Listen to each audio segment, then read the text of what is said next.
ಮನುಷ್ಯನ ವ್ಯಕ್ತಿತ್ವ ವಿಕಸನಕ್ಕೆ ಸಾಂಸ್ಕೃತಿಕ ಕಾರ್ಯಕ್ರಮಗಳು ಬಹುಮುಖ್ಯ ಪಾತ್ರ ವಹಿಸಲಿದೆ. ನಮ್ಮ ಸುತ್ತಮುತ್ತಲಿನ ಕಲೆಗೆ ಗೌರವಿಸುತ್ತಾ ನಮ್ಮ ನಡುವಿನ ಸಾಧಕರನ್ನು ಸನ್ಮಾನಿಸುವ ಕಾರ್ಯದಲ್ಲಿ ಶರಾವತಿ ಸಾಂಸ್ಕೃತಿಕ ವೇದಿಕೆ ಮುಂಚೂಣಿಯಲ್ಲಿದೆ ಎಂದು ಸಹಾಯಕ ಅರಣ್ಯ ಸಂರಕ್ಷಣಾಧಿಕಾರಿ ಲತಾ ಭಟ್ ಹೇಳಿದರು. ಪಟ್ಟಣದ ಶ್ರೀ ಮೂಡಗಣಪತಿ ಸಭಾಭವನದಲ್ಲಿ ಶರಾವತಿ ಸಾಂಸ್ಕೃತಿಕ ವೇದಿಕೆಯ ಆಶ್ರಯದಲ್ಲಿ ಶನಿವಾರ ಆಯೋಜಿಸಿದ ಶರಾವತಿ ಉತ್ಸವ ಉದ್ಘಾಟಿಸಿ ಅವರು ಮಾತನಾಡಿದರು. ಮನುಷ್ಯ ಸಂಘಜೀವಿಯಾಗಿದ್ದು ಆನುವಂಶೀಯವಾಗಿ ಕೆಲವು ಗುಣಗಳನ್ನು ಅಳವಡಿಸಿಕೊಂಡರೂ ಹೆಚ್ಚಿನ ಗುಣವನ್ನು ಸಮಾಜದಿಂದ ಕಲಿಯುತ್ತಾರೆ. ಇಂತಹ ಸಾಂಸ್ಕೃತಿಕ ಕಾರ್ಯಕ್ರಮ ಮನೋರಂಜನೆಯ ಜೊತೆಗೆ ಸ್ಥಳೀಯ ಪ್ರತಿಭೆಗಳಿಗೆ ವೇದಿಕೆ ಕಲ್ಪಿಸುವ ಕಾರ್ಯವಾಗುತ್ತಿದೆ. ಅನೇಕ ಸಾಧಕರು ಸನ್ಮಾನ ಸ್ವೀಕರಿಸುವುದರಿಂದ ಅವರ ಸಾಧನೆಯು ಇತರರಿಗೆ ಪ್ರೇರಣೆ ಮೂಡಲಿದೆ ಎಂದರು. ಶರಾವತಿಯು ಬರೀ ನದಿಯಾಗಿರದೆ ಈ ಭಾಗದ ಜೀವನಾಡಿಯಾಗಿದೆ. ಇದು ಸ್ವಚ್ಛವಾಗಿ ಮೈದುಂಬಿ ಎಲ್ಲಿಯವರೆಗೆ ಹರಿಯಲಿದೆಯೋ ಅಲ್ಲಿಯವರೆಗೆ ನಮ್ಮ ಜೀವನ ನೆಮ್ಮದಿಯಿಂದ ಇರಲಿದೆ. ವಿಶ್ವದಲ್ಲಿ 21,000 ಮಿಲಿಯನ್ ಮೆಟ್ರಿಕ್ ಟನ್ ಪ್ಲಾಸ್ಟಿಕ್ ನದಿ ಸಮುದ್ರ ಸೇರುತ್ತಿರುವುದು ಆತಂಕಕಾರಿಯಾಗಿದೆ. ಪ್ಲಾಸ್ಟಿಕ್ ಕರಗಲು ಸರಿಸುಮಾರು 400 ವರ್ಷ ಬೇಕಿದೆ. 91% ನಾವು ಬಳಸುವ ಪ್ಲಾಸ್ಟಿಕ್ ಪುನರ್ಬಳಕೆಯಾಗುವುದಿಲ್ಲ. ನಾವು ಪ್ಲಾಸ್ಟಿಕ್ ಯುಗದಲ್ಲಿ ಬದುಕುತ್ತಿದ್ದೇವೆ. ಆದಷ್ಟು ಪ್ಲಾಸ್ಟಿಕ್ ಬಳಕೆ ಕಡಿಮೆ ಬಳಸುವುದನ್ನು ಜೀವನದಲ್ಲಿ ಅಳವಡಿಸಿಕೊಳ್ಳುವ ಮೂಲಕ ಶರಾವತಿಯಂತಹ ನದಿಯನ್ನು ಸ್ವಚ್ಛವಾಗಿಡೋಣ ಎಂದು ಕರೆ ನೀಡಿದರು. ಶರಾವತಿ ಒಂದು ಬರೀ ನದಿಯಲ್ಲ, ಅದು ನಮ್ಮ ನಿಮ್ಮೆಲ್ಲರ ಜೀವನಾಡಿ. ಶರಾವತಿ ಎಲ್ಲಿಯ ತನಕ ಸ್ವಚ್ಛವಾಗಿ ಸಮೃದ್ಧವಾಗಿ ಹರಿಯತ್ತೋ, ಮೈದುಂಬಿ ಹರಿಯತ್ತೋ, ಅಲ್ಲಿಯ ತನಕ ನಾವು ನೀವು ನಮ್ಮ ನಾಗರಿಕತೆಯೂ ಕೂಡ ಅಷ್ಟೇ ಸಮೃದ್ಧವಾಗಿ ಮುಂದುವರಿಯುತ್ತೆ ಅಂತ ಹೇಳಕ್ಕೆ ಇಷ್ಟಪಡ್ತೀನಿ. ಇದೆಲ್ಲ ಯಾಕೆ ಹೇಳ್ತಾ ಇದ್ದೀನಿ ಅಂದ್ರೆ, ನಾನು ಎರಡು ಮಾತಾಡಕ್ಕೆ ಇಷ್ಟಪಡ್ತೀನಿ. ಇವೆಲ್ಲ ಈಗ ಜ್ವಲಂತ ಸಮಸ್ಯೆಗಳು. ಪ್ರಸ್ತುತ ಪರಿಸ್ಥಿತಿಯಲ್ಲಿ ಶರಾವತಿನೇ ಆಗಿರ್ಬೋದು, ನಮ್ಮ ಅರಬ್ಬಿ ಸಮುದ್ರನೇ ಆಗಿರ್ಬೋದು, ಅವುಗಳು ಎದುರಿಸುತ್ತಿರುವ ಬಹುದೊಡ್ಡ ಸಮಸ್ಯೆ ಅಂದ್ರೆ ಪ್ಲಾಸ್ಟಿಕ್ ಪೊಲ್ಯೂಷನ್. ನಾವು ನೋಡ್ಬೋದು ನಾವೆಷ್ಟು ಪ್ಲಾಸ್ಟಿಕ್ ಅನ್ನ ಬಳಸ್ತಾ ಇದ್ದೇವೆ ಅಂತ. ನಾನು ಕೆಲವು ಅಂಕಿಅಂಶಗಳನ್ನ ಹೇಳ್ತೇನೆ, ನೀವು ನಂಬಿರೋ ಬಿಟ್ಟಿರೋ. ಪ್ರತಿ ವರ್ಷ ನಾವು ನದಿ ಪಾತ್ರಗಳಿಗೆ 27 ರಿಂದ 23 ಮಿಲಿಯನ್ ಮೆಟ್ರಿಕ್ ಟನ್ನಷ್ಟು ಪ್ಲಾಸ್ಟಿಕ್ ತ್ಯಾಜ್ಯವನ್ನ ಹೊರಹಾಕ್ತಾ ಇದ್ದೇವೆ. ನಿಜವಾಗಿಯೂ ನಾನು ಹೇಳ್ತೇನೆ, 21 ರಿಂದ 23 ಮಿಲಿಯನ್ ಮೆಟ್ರಿಕ್ ಟನ್ ಅನ್ನ ಹೀಗೆ ಹಾಸಿದರೆ ಎಷ್ಟು ದೊಡ್ಡ ಆಗುತ್ತೆ, ಎಷ್ಟು ಏರಿಯಾನ ಅದು ಕವರ್ ಮಾಡುತ್ತೆ ಅಂತ ನನ್ನ ಊರಿಗೂ ಕೂಡ ಬೇಕಿತ್ತು. ಅದರ ಅರ್ಥ ಒಂದು ದಿನಕ್ಕೆ ನೋಡಿದ್ರೆ 2,000 ದೊಡ್ಡ ಟ್ರಕ್ಕಿನಲ್ಲಿ ನಾವು ಪ್ಲಾಸ್ಟಿಕ್ ಅನ್ನ ನಮ್ಮ ನದಿಗಳಿಗೆ ಮತ್ತು ಸಮುದ್ರಕ್ಕೆ ನಾವು ಹಾಕ್ತಾ ಇದ್ದೇವೆ. ಈ ಪ್ಲಾಸ್ಟಿಕ್ ಎಲ್ಲಿ ಹೋಗ್ತಾ ಇದೆ? ಇನ್ನೂ ಕೂಡ ನಾನು ಸರಳ ಮಾಡ್ಬೇಕಂದ್ರೆ, ನೀವು ಇವತ್ತೊಂದು ಪ್ಲಾಸ್ಟಿಕ್ ತಗೊಂಡ್ರೆ ಅದು ಬರೀ ಇವತ್ತಿಗಲ್ಲ, ನೀವು ಮುಂದಿನ ಒಂದು 400 ವರ್ಷಕ್ಕೆ ತಗೊಂಡ ಹಾಗೆ. 400 ವರ್ಷ ಅಂದ್ರೆ ಸರಿಸುಮಾರು ನಮ್ಮ 16 ಜನರೇಷನ್ ಆಗುತ್ತೆ, ನಮ್ಮ 16 ಪೀಳಿಗೆ ಆಗುತ್ತೆ. ಯಾಕೆ ಮಾತು ಹೇಳ್ತಿದ್ದೀನಿ ಅಂದ್ರೆ, ಒಂದು ಪ್ಲಾಸ್ಟಿಕ್ ತಲುಪಬೇಕು ಅಂದ್ರೆ ಮಿನಿಮಮ್ ಅಂದ್ರೆ ಕನಿಷ್ಠ ಅಂದ್ರೆ ಒಂದು 400 ವರ್ಷ ಬೇಕು.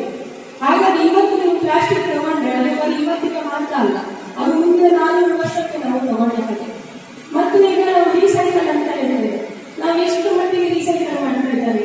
ಹಿರಿಯ ಸಹಕಾರಿ ಧುರೀಣ ದಿವಂಗತ ಪಿಎಸ್ ಭಟ್ ಉಪ್ಪೋಣಿ ಸ್ಮಾರಕ ಪ್ರಶಸ್ತಿಯನ್ನು ಸೆಂಟ್ ಮಿಲಾಗ್ರಿಸ್ ಸೌಹಾರ್ದ ಸೊಸೈಟಿ ಅಧ್ಯಕ್ಷ ಜಾರ್ಜ್ ಫರ್ನಾಂಡಿಸ್ ಇವರಿಗೆ ಪ್ರದಾನ ಮಾಡಲಾಯಿತು.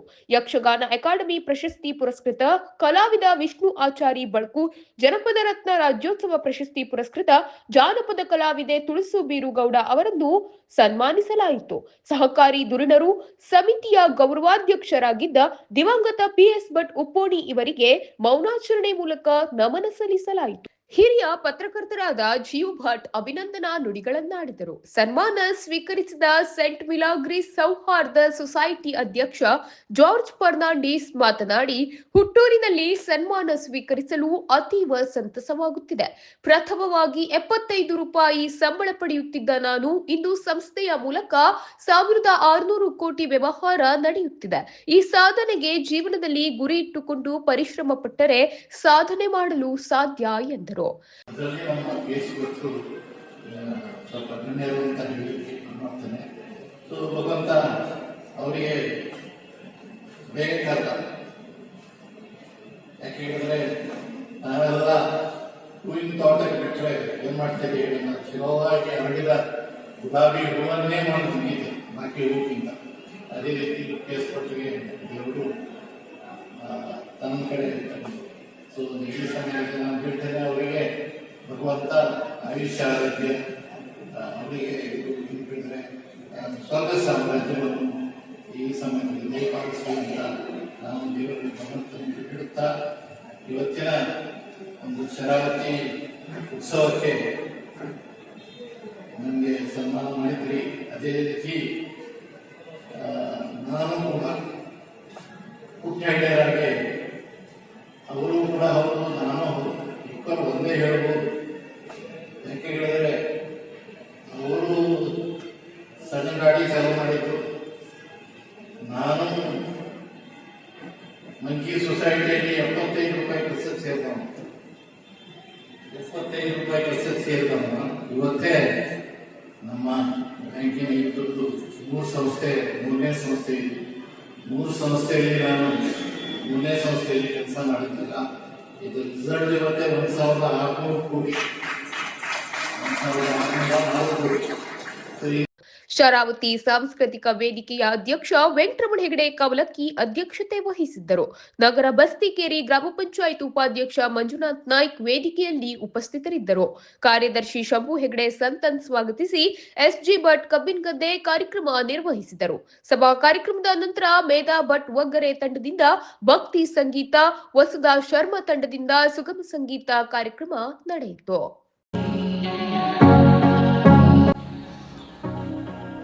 ಹೊನ್ನಾವರ ತಾಲೂಕಿನ ಮಂಕಿ ಪಟ್ಟಣ ಪಂಚಾಯಿತ್ಗೆ ನಡೆದ ಪ್ರಥಮ ಚುನಾವಣೆಯಲ್ಲಿ ಜಯಗಳಿಸಿದ ಎಲ್ಲ ಬಿಜೆಪಿ ಅಭ್ಯರ್ಥಿಗಳಿಗೆ ಅಭಿನಂದನೆಗಳು. ಮಂಕಿ ಗ್ರಾಮವನ್ನು ನಮ್ಮ ಬಿಜೆಪಿ ಸರ್ಕಾರದ ಅವಧಿಯಲ್ಲಿ ಪಟ್ಟಣ ಪಂಚಾಯಿತಿಯನ್ನಾಗಿ ಪರಿವರ್ತಿಸಲಾಗಿತ್ತು. ಅದಕ್ಕೆ ಬೇಕಾದ ಎಲ್ಲಾ ಪ್ರಯತ್ನಗಳನ್ನು ಶಾಸಕನಾಗಿ ಮಾಡಿದ್ದೆ. ಸಾಕಷ್ಟು ಅಭಿವೃದ್ಧಿ ಕಾರ್ಯಗಳನ್ನು ತಂದಿದ್ದೆ. ನಮ್ಮ ಸರ್ಕಾರದ ಅವಧಿಯಲ್ಲಿ ಆಗಿರುವ ಅಭಿವೃದ್ಧಿ ಕಾರ್ಯಗಳನ್ನು ಗುರುತಿಸಿ ನಮ್ಮ ಪಕ್ಷದ ಅಭ್ಯರ್ಥಿಗಳನ್ನು ಗೆಲ್ಲಿಸಿ ಬಹುಮತದಿಂದ ಆಡಳಿತಕ್ಕೆ ತಂದು ಆಶೀರ್ವದಿಸಿದ ಸಮಸ್ತ ಜನತೆಗೆ ಹೃತ್ಪೂರ್ವಕವಾಗಿ ವಂದಿಸುತ್ತೇನೆ. ಪಕ್ಷದ ಸಮಸ್ತ ಕಾರ್ಯಕರ್ತರಿಗೆ, ಮುಖಂಡರಿಗೆ ಅನಂತ ಧನ್ಯವಾದಗಳು. ಸುನೀಲ್ ನಾಯ್ಕ್, ಮಾಜಿ ಶಾಸಕರು, ಭಟ್ಕಳ ಹೊನ್ನಾವರ ವಿಧಾನಸಭಾ ಕ್ಷೇತ್ರ.